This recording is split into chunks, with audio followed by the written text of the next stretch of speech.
ஏன் காமிங்க பாக்குறேன். என்னப்பா அது?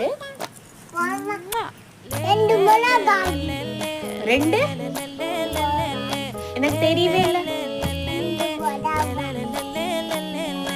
பாடி என் பொட்டல முட்டாயே சின்ன ரத்தின கொட்டாயே உன் குங்கும பொட்ட மேல வச்சாயே. என்ன பண்றீங்க? டைனோசருக்கு சாப்பாடு கொடுக்குறீங்களா?